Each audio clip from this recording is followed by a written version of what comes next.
క్రీస్తునందున్న ప్రియులకు ప్రేమతో వందనాలు తెలియజేస్తున్నాను. ఈరోజు దావీదు గారి ద్వారా దేవుడు మనకు చేస్తున్న వాగ్దానం ఏమిటనగా 66వ కీర్తన 20వ చరణం. దేవుడు నా ప్రార్థనను త్రోసివేయలేదు, నా యొద్ద నుండి తన కృపను తొలగింపలేదు. ఆయన సన్నుతింపబడునుగాక. ఆమేన్. నా ప్రియమైన సహోదరి సహోదరులారా, మనం ఆరాధించే దేవుడు కృపా సత్య సంపూర్ణుడు, కృపగలిగిన దేవుడు. పర్వతములు తొలగిపోయినా, మెట్టలు తత్తరిల్లినా ఆయన కృప ఎన్నడూ మనల్ని విడిచిపోదని పరిశుద్ధ గ్రంథం సెలవిస్తుంది.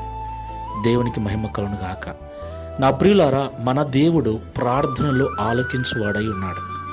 మనము చేసే విజ్ఞాపనలకు మనం పెట్టే మరొక ఆయన చెవియొగ్గి మనకు సహాయము చేయు దేవుడై ఉన్నాడు. దేవునికి మహిమ కలుగును గాక. ఆయన మన ప్రార్థన ఎన్నడూ త్రోసివేయడు. ఆయన తన కృపను మన మీద నుండి ఎన్నడూ తీసివేయడు. ప్రియులారా, ఆయనంతటా ఆయన ఎప్పుడూ ఆ కృపను తీసుకోడు. ఒక్కసారి ఆయన కృప చూపితే అది వేవేల తరముల వరకు నిలిచి ఉంటుంది. అయితే మనమే మన అవిధేయత వలన, మన అజ్ఞానం వలన, మన యొక్క అపరిశుద్ధత వలన, ప్రార్థన లేమి వలన దేవుని కృపను మనమే పోగొట్టుకుంటూ ఉంటాం.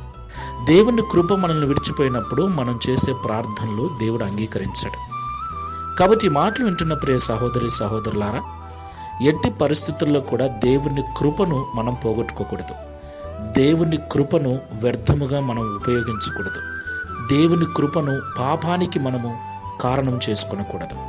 చాలామంది దేవుని కృప ఉందని దేవునికి విరోధమైన కార్యాలు చేస్తూ ఉంటారు. ప్రియులారా, దేవుని కృప మేలు కొరకే గాని కీడు కొరకు కాదు.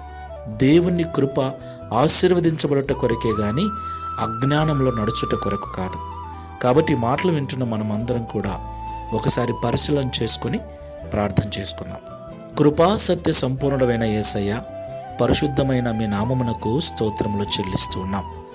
ప్రియ తండ్రి, నీ కృప మమ్మల్ని ఎన్నడూ విడిచిపోదని, నీ కృప మాకు తోడు ఉన్నంత వరకు మేము చేసే ప్రార్థనలు మీరు ఎన్నడూ త్రోసివేయక వాటిని అంగీకరించి మాకు సహాయము చేయు వాడవై ఉంటావని ఈ ఉదయకాల సమయంలో మాతో మీరు మాట్లాడినందుకు స్తోత్రాలు చెల్లిస్తున్నాం. అయితే కొన్నిసార్లు అవిధేయంగా మేము వేసిన అడుగుల వలన, అజ్ఞానములో మేము చేసిన పాపము వలన నీ కృప మమ్మల్ని విడిచిపోవటానికి మేమే కారకులమవుతున్నాం. అవును తండ్రి, సంసోను పాపములో పడినప్పుడు నీ యొక్క నిబంధనను త్రోసివేసినప్పుడు నీ ఆత్మ సంసోనును విడిచిపోయిందని పరిశుద్ధ గ్రంథంలో చదువుకుంటున్నాం.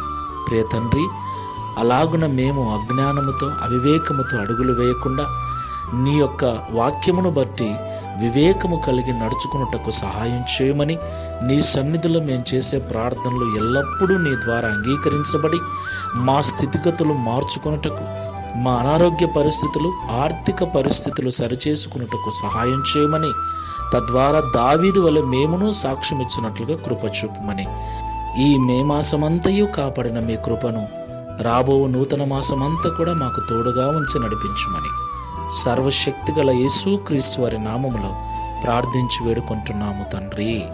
ఆమేన్. Praise the Lord. God bless you.